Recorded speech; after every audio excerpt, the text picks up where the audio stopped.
Hello, everyone. Welcome to God, Sex, and Love. It's your girl, Miracle Sims. And tonight I have a conversation with a emerging businesswoman. Her name is Krista Hayes. She's also the author of a book called Possessing Pure Gold.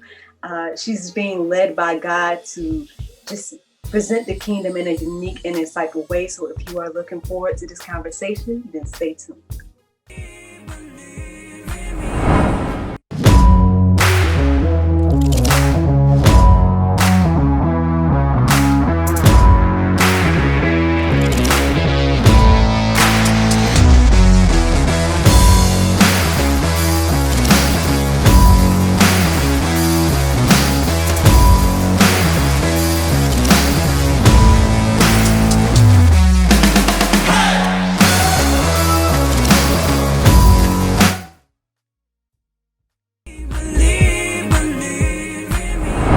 Welcome back to God, Sex, and Love. I have right here Miss Krista Hayes, an author, an entrepreneur. She was just sharing her book, Possessing Pure Gold. So how to revolutionize your career using your spiritual gifts. Yes, indeed. How you doing, Miss Krista? Welcome to God. I am doing well. Thank you for having me. I'm so appreciative of this opportunity. No problem. We're glad to have you here. I know I'm definitely more excited to hear about your book and everything like that. I love the things that you were sharing with me earlier. Could you share a little bit with the audience?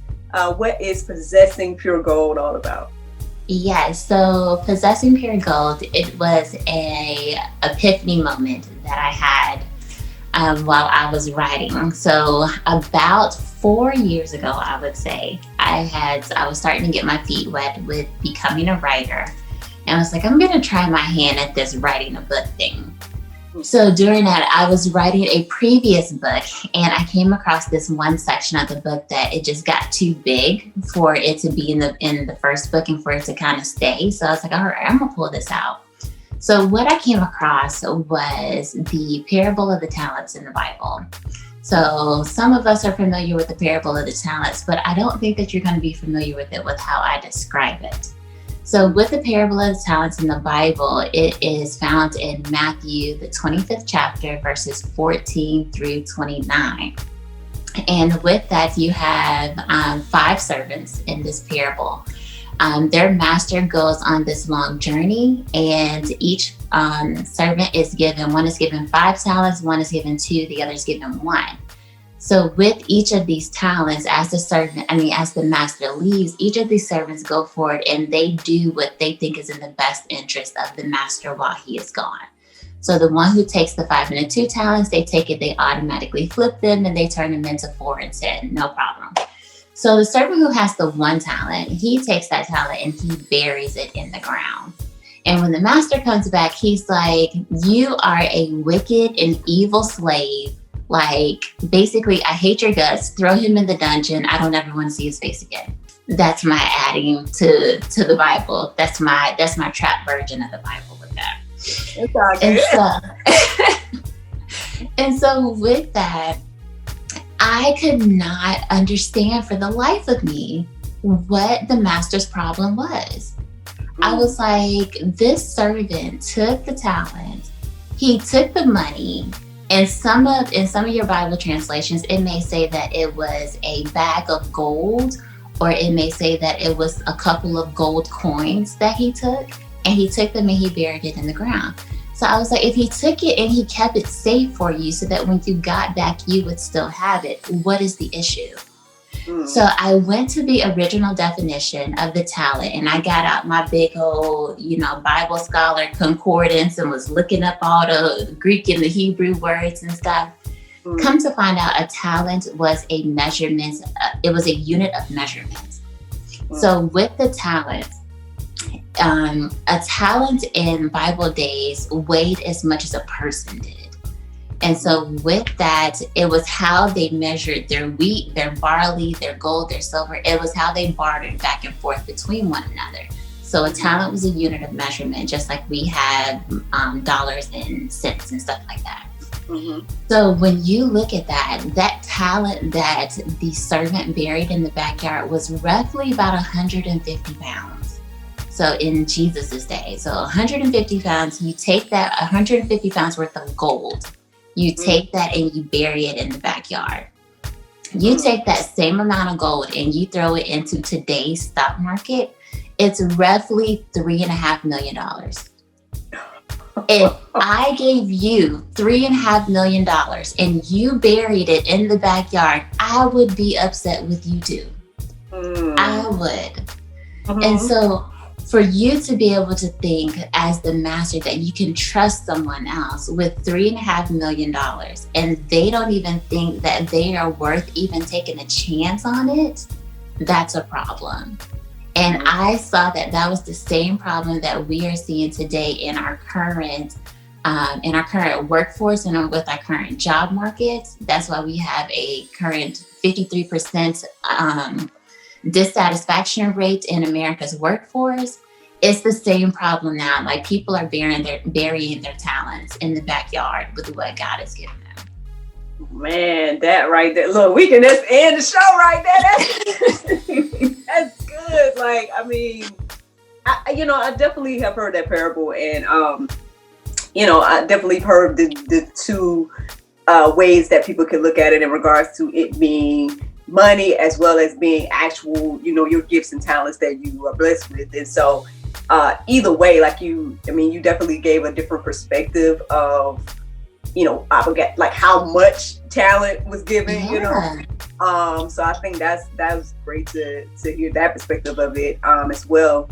But either way, no matter how you look at it, like whether you're looking at it as those gifts that God has given you, or if you're looking at it as a financial sum or whatever, burying it in the sand and doing nothing with it just doesn't benefit anybody. It doesn't benefit you. It doesn't benefit those who you're working for, and and all of that. So I think you're onto something there. You're onto something there, man. Thank you. I kind of thought so for a minute too, and then I was like, nah, nobody's gonna want to know about this. This is trash. You have those writer moments that you'd be like, nobody's gonna ever want to read this.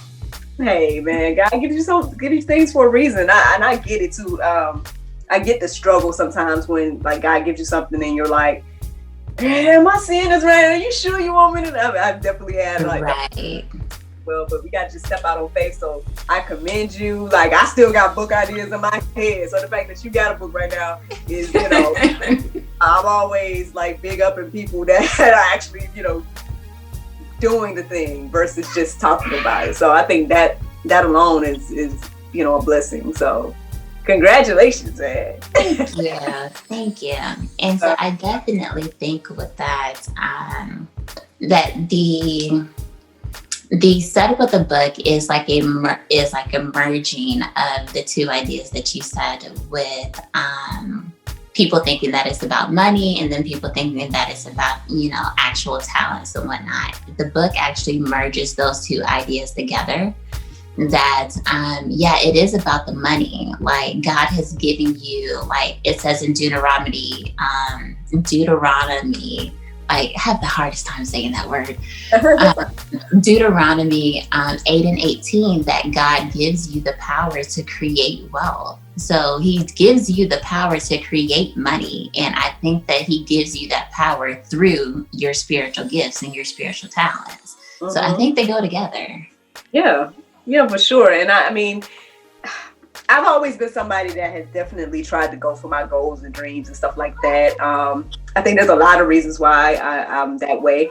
But, I definitely have observed people that, either feel like they can't do something or feel like maybe, the security of staying in a job or whatever the case is better than like stepping out on faith on what God wants you to do and everything like that. Like, what would you say about that? I'm still in that struggle right now. I still am. And what I am realizing is that it's not about either one.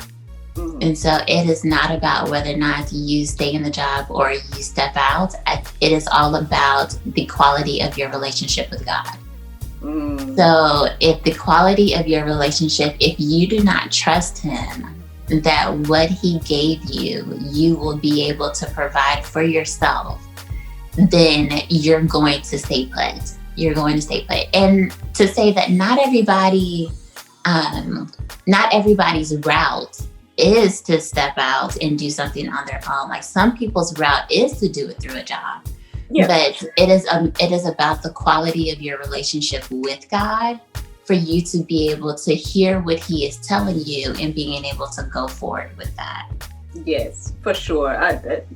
Beautifully said, lady.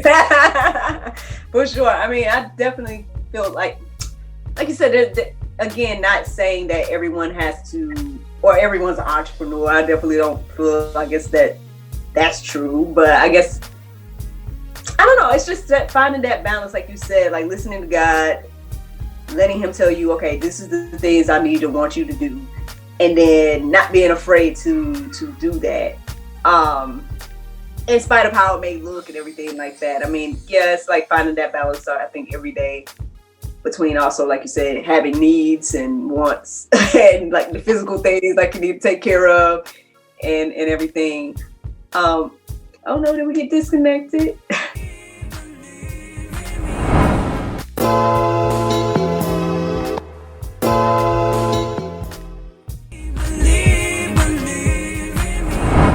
All right, so welcome back. I'm here chatting with Miss Krista Hayes. She's just dropping all these gems and everything like that. So, Miss Krista, so I know we were talking about like entrepreneurship and things like that as well. So I know you say you are an entrepreneur. Can you tell me a little bit more about your business endeavors and things? Yeah, so right now I am in the transitioning phase. So I have been an entrepreneur for the past 6 years now. So I initially started my journey with healthcare IT. So I was a consultant that traveled around the country helping hospitals install electronic medical record systems for their IT departments. So with that, last year, I decided that it was time to walk away. So I was being in tune with God and understanding my chapters and my seasons. And I knew that it was time for the season to change. So during that time is when I, came home and decided that it was time to get this book written after it's sitting around for so many years. Mm-hmm. So it's like, all right, so let's write this book and get it out. And then now my challenge is that I want to take this message and start disseminating it through corporate America. So I know that the big taboo is, faith, God does not mix with corporate America. We're about to change that narrative. Hey, there we go, Miss Krista. Bring it to them. They need it. Yeah, so we're about to change that narrative. Exactly. I love that for sure. Because definitely, like you were saying earlier, you said there was a rather large percent that are unhappy in their job. 53% of Americans, and this was taken last year. So I'm sure like now that you've added COVID into the mix, that number has probably plummeted a little more. Mm-hmm.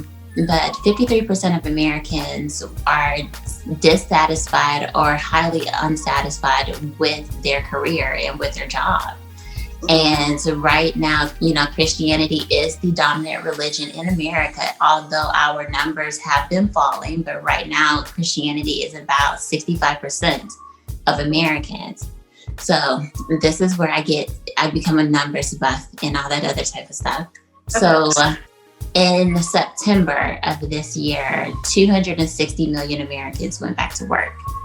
So that's the entire workforce. You take 65% of that, you roughly get 164 million. So with that 164 million are Christian that are out in the workforce right now. So 53% of that, you get around 80 million people. So 80 million Christians are out there dissatisfied at work, unhappy, thinking about how they're going to pay their bills instead of being a great representative for Christ on the job, who are more concerned with office politics, with just making it day to day, getting caught up with office gossip and all that other type of stuff. and only looking out for themselves, because if you're not safe, if you're not taken care of, if your bills aren't paid, then I can't focus on anybody else. And so with that, it's just basic needs that need to be taken care of and need to be met in order for you to go forward. So if we're not meeting our basic needs and we're not trusting God that He can provide for us on a day-to-day basis without having to live check to check, month to month, with that, then we can't go forward and continue to add to the kingdom in the place where we spend the majority of our waking hours. So you spend 40 out of, 1/3 of the time that you spend awake, you spend at work around those that you could reach that don't know Christ, don't love Christ, don't know who Christ is, anything like that. You spend a lot of that majority time. But if you're concentrated on trying to make your needs and stuff like that, then you're not going to be focused on being able to add to the kingdom. Exactly, man. My goodness gracious, I'm like loving all the things you're saying right now. Because I mean, at the end of the day, too, it's like, we've been given this great commission to go out and make disciples and all that stuff, but you don't really see the focus on that. You're right. I mean, and then where you could kind of focus on it in your job, like you say, a lot of times if you're not happy in your job, you're not even thinking about that at all. You're just kind of like just trying to make it, or trying to make it through your day or whatever the case is. Yeah, I totally get that. And then I know you were kind of speaking earlier about the not just the idea of like not liking your job, but oh goodness, I lost my train of thought there. Because I was thinking about earlier something you said when you was first telling me about the book. Mm-hmm. My apologies. No, that's fine.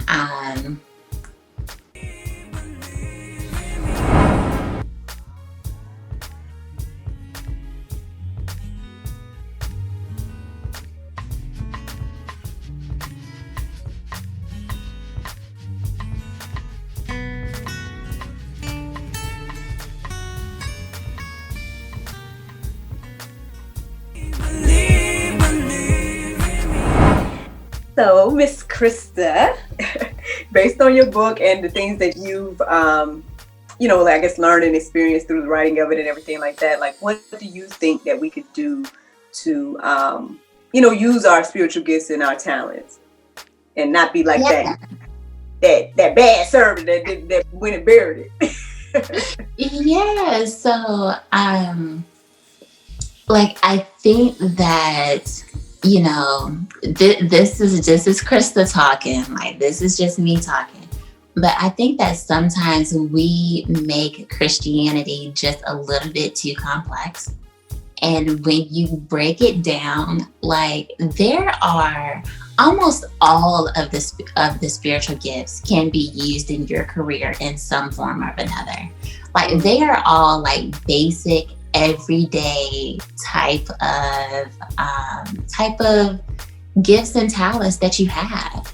Mm-hmm. So the difference, like if you go through, for any of those who want to study the spiritual gifts, they are located in Romans 12 and 1 Corinthians 12. You can have, you have the bulk of the list right there between those two chapters. So the spiritual gifts are very simple, like the gift of serving. Serving is just helping people out. They call it, in the Christian community, they call it the gift of helps. So I have helps and stuff like that. But just being able to be there to take care of something. In the book, I break down the different careers and the different industries that partner and really complement the different spiritual gifts.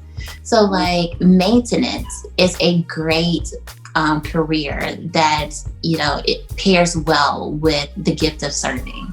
Mm-hmm. So also with that is, the gift of administration. The gift of administration is nothing but leadership. That's all that it is. And so with that, I like to say that not everybody is meant to be in the spotlight. So if you know that your gift is administration and leadership and you are supposed to be in the spotlight, great. But somebody over here has the gift of helps and the gift of serving. And they need to make sure that the spotlight is focused correctly on you. They need to make sure that the spotlight is working. If the bulb burns out, somebody needs to be there to change it. So with that, being able to understand and identify what your gifts are is extremely important. So in the book, I go through 8 of the different spiritual gifts that I believe that you can use in your career, that you can make massive progress with, be able to take care of yourself as well as add to the kingdom. So those gifts really quickly are the gift of serving, the gift of administration or leadership, the gift of teaching, the gift of shepherding, also the gift of exhortation, which is basically just motivating people to a goal. You also have the gift of showing mercy. So that gift of showing mercy shows up a lot in like our social workers and whatnot. So then you also have the gift of healing. The gift of healing, like doctors, nurses, that one shows up automatically over there. And then my personal favorite one is the gift of interpretation of tongues. So with that, you would think that interpretation of tongues can only be used for someone who is speaking in tongues in the middle of church and whatnot. That's not what interpretation of tongues is. It can be used in that form, but it's not relegated just to that particular type. Like tongues just means languages. So how many languages do we have? Not only just like physical languages along the earth, but being able to interpret someone from an urban city area to corporate America. That's interpretation of tongues, being able to make sure that those two groups can talk to each other. Interpretation of tongues can just simply be an interpreter. So like a interpreter talks to a patient about what the doctor is saying. So those are different ways that you can have interpretation of tongues and use it throughout your career. Is basically you just being the bridge between two different groups.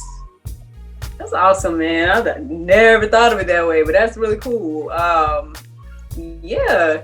And I think what you're saying is just so important as well. Like really figuring out what your gifts are, and then like you say, working in those gifts.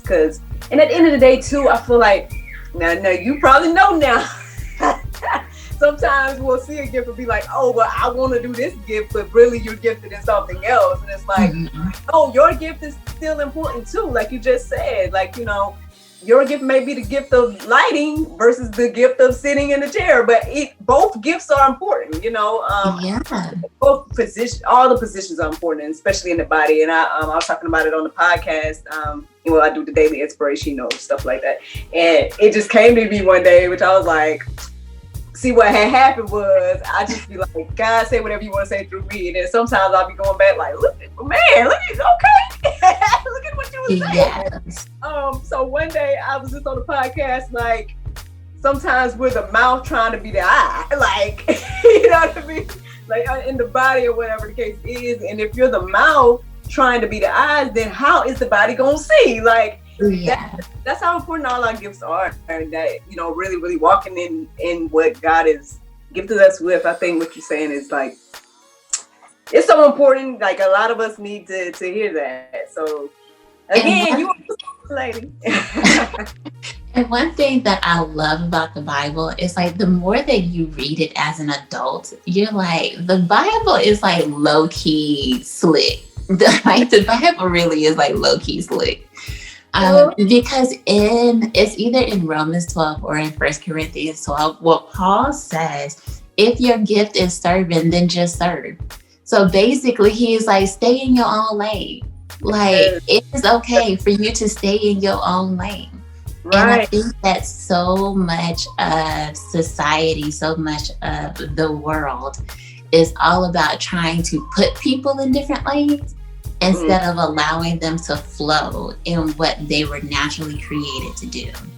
And that's where people get so much of this imposter syndrome and whatnot from. You can't have imposter syndrome if you know that you're doing something that comes naturally to you. Right. So with that, being able to, if your gift is teaching, just teach. That's what he said. He says, just teach. If your gift is leading, then lead diligently. He's like, very clear, just do what you are supposed to do and nothing else. Yeah. So I like, a lot of times we just appoint people. We'd be like, you know what? I think you would be a great doctor. Knowing the person is squeezy about blood. Like, right. That's not going to do anything. Let people stay in their lane. Exactly. I love that. Exactly. Well, friends, I mean, you know what? Okay. I know we can go on and on about this. So I don't want to be long your time, you know, and everything like that. Girl, I could talk about this all day. So if there's anything you want to make sure that people know tonight by your appearance here on God, Sex, and Love, what would that be? I would want them to know that if you do not know what your spiritual gift is, go find out what it is. Like, you will relieve yourself of so much stress, of so much of a burden by just finding out what your spiritual gift is and beginning to operate in it. Yes, and look, one way you can find out is by checking out her book. Yes, so you can pick up a copy of Possessing Pure Gold. It is available on Amazon, Apple Books, Google Play Books, and whatnot. And then you can also visit my website. You can go to kristahayes.com/spiritual gifts, and I actually have a free quiz that you can take there for you to be able to find out what your spiritual gift is. So that is kristahayes.com/spiritual gifts. Very cool. Who knows? Maybe I need to go do that. Maybe I need to go do it just to see what it say. You know what? We'll put that in the part 2 if we made it enough to get the part 2. Yeah, we can do that. We can definitely do that. Do it quick on there. That'll be cool. Well, thank you so much, Ms. Krista, for joining the conversation today, for being here on God, Sex, and Love. Because your love has set me free. I'm alive.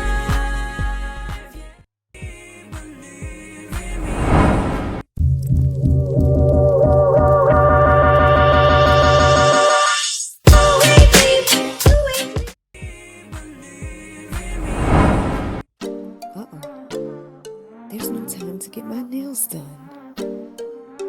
Oh, I know. I went to unwindselfcare.com and got my 100% nail polish strips. Thanks, Unwind Self-Care.